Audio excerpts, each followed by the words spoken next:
I wanted to do a video to talk about the ridiculousness of rental car pricing and policies.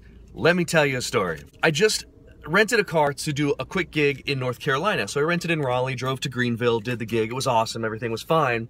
And the rental was only $20 because it's a one-day rental in an economy car. I have no luggage with me. As you can see, this is all I have with me is a case and in my bag. So $20, no big deal. That's a great price for a rental car for a day. But then life happens. A family emergency has to take me down to another city in North Carolina to go to closer to Myrtle Beach area. I decided that I needed to extend my rental until Sunday. So like add 3 days to the rental, right?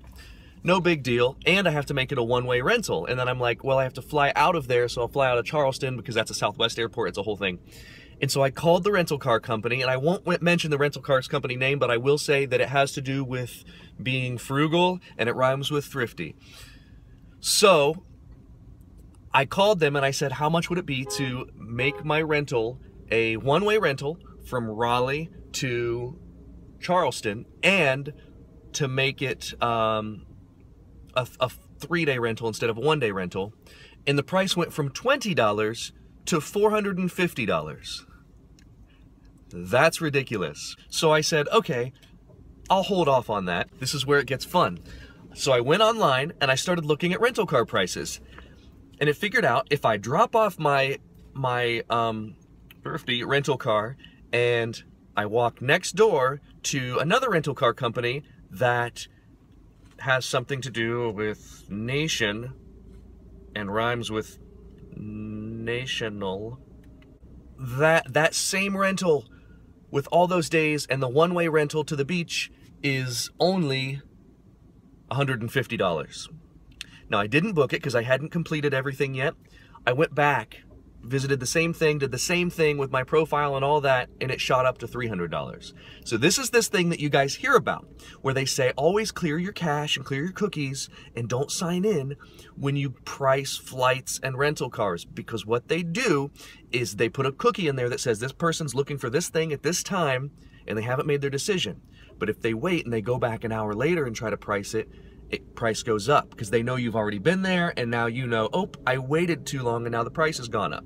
So I went into incognito mode on my browser on Chrome, priced it back to $150. So dumb. So I bought the thing at $150, return at Charleston, fly home.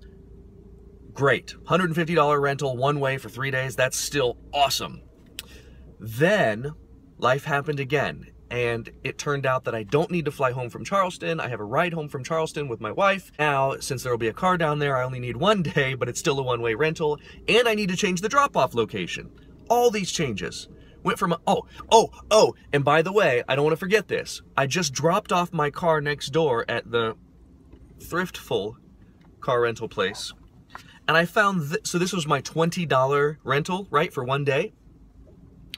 She looked at me when she handed me my receipt and said, "Oh, by the way, it's going to be it's $21. We had to tack on a frequent flyer charge."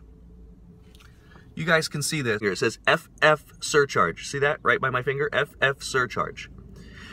Frequent flyer surcharge. Added $1.65. What the hell is that all about? Because I'm a frequent flyer, they're going to get more money out of me? Shouldn't it be a frequent flyer discount? Wouldn't you think that'd be like, oh, you get $1.65 off of your rental because you're a frequent flyer? I have no idea, and I'm gonna call this company just to add. I mean, look, I can afford the $1.65. That's not the issue. The issue is that makes no sense to me. I don't understand why they would charge frequent flyers more. Back to next door here at National, and I rent the car and I decide with the lady. I said, okay, instead of needing this car for 3 days and a one-way rental to Charleston, I need it for 1 day. I'm going to be returning it at noon at Myrtle Beach. And instead of it being $150, it's all of a sudden like $285 to keep it for 2 days less. I don't understand rental cars, you guys. It makes no sense to me. Thank you for listening to me rant. We'll see you next time.